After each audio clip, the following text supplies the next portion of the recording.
तो बच्चों, जैसा कि पहले वीडियो में प्रसंग चल रहा था लाख की कोठरी और पांडवों का प्रसंग।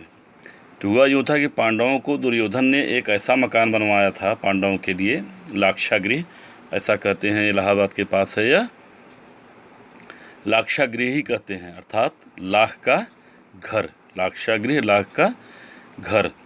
तो उसने उन लोगों के लिए एक ऐसा मकान बनवाया जो लाख का बना हुआ था। पहले ही बता चुका हूँ, लाख एक पेड़ से निकलने वाले पदार्थ से बनता है। जैसे रबर के पेड़ से दूध निकलता है रबर का, तो उससे रबर बनता है। ऐसे ही लाख भी किसी पेड़ से निकलता है, उससे लाख की चूड़ियाँ बनती हैं, लाख के बहुत सारे खिलौने भी बनते हैं। और उसने क्या किया था, लाख की पूरे मकान ही बनवा डाला था। और जब पांडवों को उसमें निमंत्रण दिया, वो लोग आए, उसमें थे, सब खाना पीना हुआ। उसके बाद रात को जब वो लोग सोए तो उसने अपने एक कर्मचारी के द्वारा, अपने सैनिक के द्वारा उसमें आग लगवा दी। तो वो लोग तो पहले से ही उसमें जब मकान बन रहा था तो विदुर जी उसके अंदर से सुरंग बनवाए थे, जिससे उस सुरंग से वो लोग निकल करके भाग गए। तो यह है प्रसंग पांडवों का। तो वो थी लाख की कोठरी। तो ऐसे ही लेखक सुनते ही घबरा गया कि ऐसे ही लाख की कोठरी में रखकर कौरवों ने आग लगा दी थी। अब हम लोग आगे बढ़ते हैं। हुआ भी वही, मेरे घुसते ही कमरे को गर्म कर दिया गया। रॉकेट जब महाकाश से लौटकर पृथ्वी के वायुमंडल में प्रवेश करता है, उस समय वह इसी तरह गर्म हो जाता है।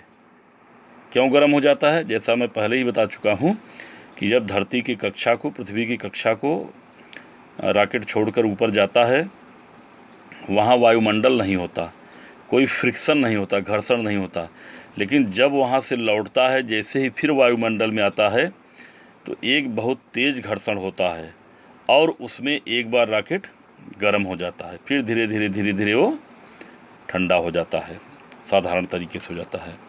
तो वायुमंडल में प्रवेश करता है, उस समय वह इसी तरह गर्म हो जाता।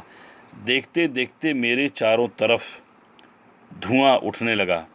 मैं पसीने से लथपथ होने पर भी बैठा रहा। आधे घंटे के बाद मैं बाहर निकला। डॉक्टर ने कहा, अच्छा, लगता है तुम आग में भी नहीं जलोगे। बाद में सुना मेरी कोठरी का तापमान था 103 डिग्री फ़ारेनहाइट, सेल्सियस नहीं। सेल्सियस तो जो है मनुष्य के शरीर का जो तापमान होता है 37 डिग्री सेल्सियस होता है, और फ़ारेनहाइट में कितना होता है? 98। तो 98 फ़ारेनहाइट होता है। जैसे ही उससे ऊपर होता है तो लोग नापने लगते हैं कि शायद बुखार हुआ है। 102 डिग्री बहुत, 98 102 डिग्री पे बहुत हो जाता है बुखार, ठीक है। 103 पे तो बहुत ज़्यादा टेम्परेचर। तो उसी तरह से उसका टेम्परेचर कितना कर दिया गया था, तापमान 103 डिग्री फ़ारेनहाइट। वहाँ से मैं ध्वन्यागार, ध्वन्यागार ध्वनि का आगार, ऐसा जहाँ खूब आवाज़ हो तेज तेज, तो वहाँ से मैं ध्वन्यागार में गया। यहाँ मेरे कानों के पास कई तरह की तीखी आवाज़ें की गईं। कानों में रुई का फाया, कान में रुई डाल करके, फाया रुई का जो छोटा सा टुकड़ा होता है, नोच करके लोग कान में लगा देते हैं जिससे तेज़ आवाज़ सुनाई न दे। रुई का फाया लगाकर मैं बैठा रहा, नहीं तो कानों के पर्दे फट गए होते। कान के पर्दे क्या होते हैं? अंदर एक पर्दा होता है जिस पे आवाज़ टकराती है तो हम लोग सुनते हैं। धीरे धीरे शोर बढ़ने लगा, आवाज़ तेज होने लगी। यदि रॉकेट पायलट का सिर ध्वनि न झेल सके तो बड़ी मुश्किल होगी, बड़ी कठिनाई होगी। क्यों? क्योंकि जब रॉकेट आसमान में जाता है तो उसी तरह तेज आवाज़, रॉकेट जब ज़मीन से उठता है, आकाश को चीरने वाली भयंकर गर्जना करता है। इस ध्वनि से व्यक्ति पागल भी हो सकता है। जो भी हो, मैं नाद, नाद मतलब आवाज़, जो भी हो, मैं नाद की कोठरी से आराम से निकल आया। इतने कष्टों के बाद भी वे मेरी परीक्षा लेते रहे। 5वें संदूक का नाम है नाचने वाला संदूक। नाचने वाला संदूक। अब देखिए इसमें क्या होता है, रॉकेट में बैठकर शून्य, शून्य मतलब आकाश, बैठकर शून्य को उठते वक्त, जब ऊपर की ओर रॉकेट उठता है तो उठते वक्त व्यक्ति को ऐसे अनेक धक्के खाने होते हैं, फिर व्यक्ति को उस स्थिति में दिशा का ज्ञान सही रहता है या नहीं, यह जानना भी जरूरी है कि उसे दिशा का ज्ञान है कि नहीं है, कि उत्तर है कि पूरब है कि पश्चिम है, क्या है, ऐसा पता बड़ा मुश्किल हो जाता है। इसलिए उन लोगों ने मुझे नाचने वाले संदूक में भर दिया। संदूक नाचने कूदने लगा, घूमने लगा। मैं संदूक के संग नाचता रहा, पर हमेशा मेरा सिर ऊपर आकाश की ओर ही रहा, मतलब आकाश की ओर मुंह किए मैं रॉकेट चला रहा था। नाचने वाले बक्से से निकलते ही उन लोगों ने मुझे छठवें संदूक में भर दिया। इस संदूक का नाम है भार शून्य। भार शून्य, शून्य से ही लग रहा है, भार वजन, शून्य जिसका वजन एकदम ख़त्म हो जाए, वजन ही न रह जाए, तब क्या होगा। तब देखिए आगे क्या होता है, और देखिए लिखा भी है नाचने वाला संदूक, भार शून्य संदूक। ठीक, तो भार शून्य संदूक, इसमें कुछ ऐसी खूबी है कि संदूक में घुसते ही देह का, शरीर का वजन, भार गायब हो जाता है। शरीर रहता है पर वजन नहीं। बड़ी तकलीफ देह, कष्टदायी स्थिति है। पृथ्वी के ऊपर बहुत ऊंचे जाने पर एक ऐसा क्षेत्र आता है जहां रॉकेट पायलट की देह से भार चला जाता है। पहले ही मैं बता चुका हूं कि जहां पर धरती का गुरुत्वाकर्षण बल समाप्त हो जाता है, वहां धरती की कक्षा समाप्त हो जाती है। उस समय शरीर का वजन का पता ही नहीं, हर चीज़ हवा में तैरने लगती है, क्योंकि वहाँ पे गुरुत्वाकर्षण है ही नहीं। ठीक है, तो देह से भार चला जाता है। अतः जिंदा रहकर भी वह समझ नहीं पाता है कि जीवित है या मृत, जीवित है या मृत, मृत मरा हुआ। ठीक है, अब है सातवीं सीढ़ी, सातवीं और अंतिम सीढ़ी है। तो सातवीं सीढ़ी है महाशून्य संदूक। क्या नाम है इसका, महाशून्य संदूक। सबसे ज़्यादा कष्ट यहाँ होता है। अब क्या कष्ट होता है, पर वास्तविक रॉकेट पर चढ़ने का मज़ा तो यहीं मिलता है। किसमें, सातवें संदूक में। रॉकेट पायलट की पोशाक और मुखौटा यहाँ मिलते हैं। पारदर्शी प्लास्टिक का मुखौटा लगाकर यहाँ बैठ जाने पर लगता है वाह, ठीक रॉकेट ही है। पहले उन्होंने मुझे पर्याप्त ऑक्सीजन दी, उसके बाद मैं रॉकेट पायलट की पोशाक पहन महाशून्य संदूक के अंदर गया। मैं कंधे पर लटकती हुई ऑक्सीजन की थैली से सांस ले रहा था।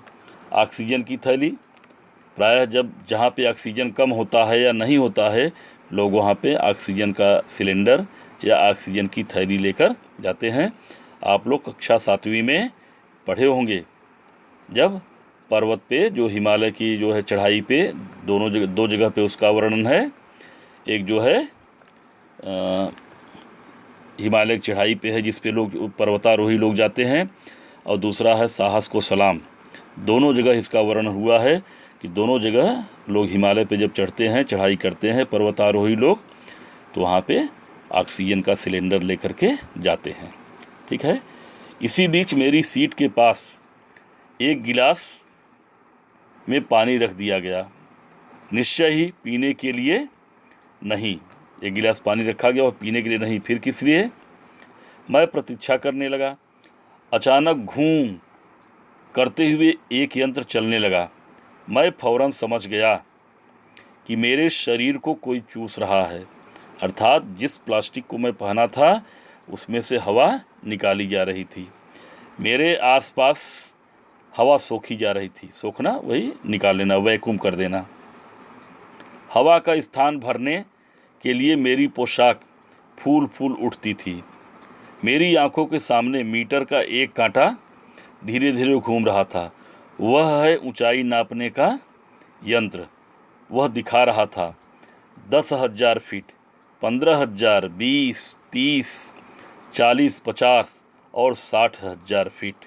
ओह, उसके बाद 70,000 फीट। मैं वास्तव में ऊपर को नहीं उठ रहा था। 70,000 फीट ऊपर पहुंचने पर जो हो सकता है वह सब हो रहा था उस संदूक के भीतर। कहाँ पे हो रहा था? उस संदूक के भीतर। तो कौन सा संदूक? अंतिम और 7वां संदूक था।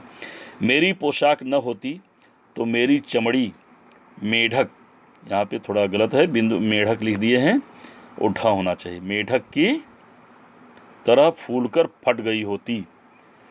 परखने के लिए, जांचने के लिए मैंने हाथ से ग्लव निकाल दिया। ग्लव जो दस्ताने पहने हुए थे, वो पोशाक में दस्ताना भी एक सम्मिलित होता है। तो परखने के लिए मैंने हाथ से ग्लव निकाल दिया। आह, मेरी पलकें मुदने लगी, पलकें आँख मुदने लगी। मेरी हथेली अचानक बैलून गुब्बारा बैलून की तरह फूल उठी। मीटर का कांटा उठा 75,000 फीट। तभी मैंने नीचे देखा, गिलास का पानी खदकने लगा। खदकना मतलब जब पानी खौलाते हैं तो उस समय जो उबाल आते हैं उसे खदकना बोलते हैं। गिलास का पानी खदकने लगा था। तापमान के कारण नहीं, टेम्परेचर इतना ज़्यादा नहीं बढ़ गया था। तब क्या था? लघुचाप, लघुचाप कम दबाव। ठीक है, लघुचाप कम दबाव। वह हमारे शरीर के ऊपर, पूरे वातावरण के ऊपर एक दबाव हर समय बना रहता है, वायुमंडलीय दबाव, वायुमंडल का दबाव, जिसे अंग्रेजी में हम लोग बोलते हैं एटमॉस्फेरिक प्रेशर। ठीक है, तो वह दबाव के कारण ही हमारे नसें, जो शरीर में नसें हैं, वो क्या करती हैं? उसको संतुलित करती हैं, बैलेंस करती हैं। 75,000 की ऊंचाई पर पानी पानी नहीं रहता, वह भाप बन जाता है। ठीक, डॉक्टर ने कहा यदि पोशाक न होती तो खून इसी तरह भाप बनकर उड़ जाता। मेरी पोशाक में एक माइक्रोफोन भी लगा था। उसे मुंह के पास लेकर मैं अचानक बोल उठा, मैं युधिष्ठिर बन गया हूँ, मैं युधिष्ठिर बन गया हूँ। अभी युधिष्ठिर ऐसा क्यों बोला, यह प्रसंग मैं आप लोगों को बताऊंगा अभी। नर्क दर्शन पूरा हो गया, अब मैं स्वर्ग को जाऊंगा। तुम सुनकर खुश होगे। अब आप सोच रहे होंगे कि हम लोग क्यों खुश होंगे, लेकिन ऐसा लेखक ने कहा है और सुनकर खुशी तो होती ही है। ठीक है, तुम सुनकर खुश होगे कि मुझे रॉकेट पायलट चुन लिया गया है। पहलवान सब कहाँ गए मैं नहीं जानता, पर तुम्हें जानकर और भी अचंभा होगा कि इस सूचना से मेरे गुरुजी को जरा भी आश्चर्य नहीं हुआ। जो उनके गुरु थे, जो शिक्षक थे, उन्हें जरा भी आश्चर्य नहीं हुआ। उन्होंने हंसते हुए केवल इतना ही कहा। क्या कहा? यह कोई नई बात नहीं है। देह और मन को साध लेने पर व्यक्ति और भी दुस्साध्य काम कर सकता है। अगर अपने देह को, शरीर को, मन को व्यक्ति साध ले तो कितना भी कठिन कार्य हो उसे वह कर सकता है। ठीक है, अब आप लोग सुनाते हैं कि उसने जब कहा कि हेलो, मैं युधिष्ठिर बन गया हूँ, नर्क दर्शन पूरा हो गया। तो यहाँ इसका प्रसंग क्यों आया है? तो एक बार क्या हुआ कि महाभारत में एक प्रसंग आया है जहाँ पर कि युधिष्ठिर झूठ बोल गए थे। ठीक है, तो वहाँ पे झूठ बोले किसी परिस्थिति बस।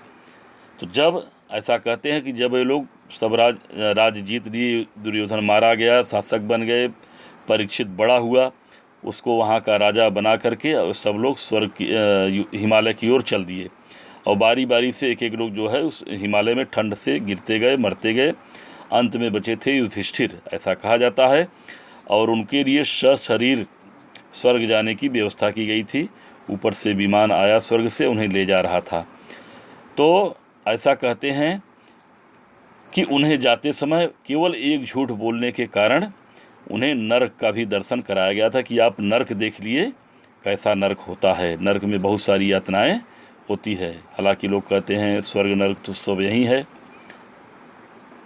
तो उसने कहा कि हेलो, मैं युधिष्ठिर बन गया हूँ, नर्क दर्शन पूरा हो गया। अर्थात नर्क थोड़ा सा दिखाने के बाद फिर उनको सशरीर स्वर्ग में पहुँचा दिया गया। अब स्वर्ग में क्या क्या होता है जानते ही हैं। हाँ, स्वर्ग में कोई मरता नहीं है, अप्सराएं होती हैं, इंद्र का दरबार होता है, मन इच्छित मनोवांछित जो मन में इच्छा होती है उस सारी चीज़ें वहाँ पे उपलब्ध होती हैं, ऐसा लोग कहते हैं। यह था प्रसंग युधिष्ठिर का। थोड़ा सा नर्क में गए थे, उसी को बोले कि थोड़ी देर में लेखक कहता है कि जो 7 परीक्षण हुए उसके लिए क्या था, ये नर्क दर्शन था। उसके बाद जब वह रॉकेट पायलट चुन लिया गया तो उसे मानता है कि अब वह स्वर्ग में पहुंच गया। ठीक है, तो इस पाठ को आप लोग एक बार और पढ़िएगा। इसी के साथ यह पाठ पूरा हुआ। धन्यवाद।